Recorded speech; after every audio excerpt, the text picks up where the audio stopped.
पाणी प्यायचं आणि घरी जायचं. अमोल कवड्यावर ज्यावेळेस शर्यत लागली होती त्यावेळेस अजय कुत्रे यांनी चहा किती पेलते? एका चहाची ही होती, बोत होती. बोत होती. हा. कोणी 4 चहा प्याला आणि बिस्किट बुडू बुडू खाल्लाय त्याच्यामध्ये. आज तुझ्या काळजाला थंडक पुसली का? आज मला इतकी शांती मिळाली ह्याला हरून. आज मी पोह्याच्या जागेवर इडली खाणार. शंभ्याला पोहे खा वाटत नाही. शंभ्याला कशाचा तरी त्रास पोहे आहे. खात नाही मी, माझ्या प्रकृतीला जपतो त्यामुळे मी पोहे खात नाही. आणि आज जमालबाई गटले 700-800 रुपयाला टोल आहे सकाळ सकाळ. जमालबाई तुम्हाला काय वाटतंय ह्याच्यावर शर्यत लागली ह्याच्यावर प्रतिक्रिया द्या तुम्ही. माझी प्रतिक्रिया अशी आहे, माझ्यावर शर्यत लागली, मी 100% ज्याला पोहे खाते त्यांना पोहे चारणार 100%. इडली वगैरे गुलाब भेटेल पण इडली नाही. ए आणले इडली नाही म्हणतोय ती, पोहेच खावं लागतील.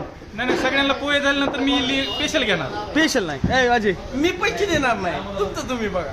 स्वखर्चाने खाणार. मग मी सो खर्चाना खारीन. ही बरोबर. बदनामी साऱ्या गावात करी. अख्ख्या देशात करा, मी मोदी नाही.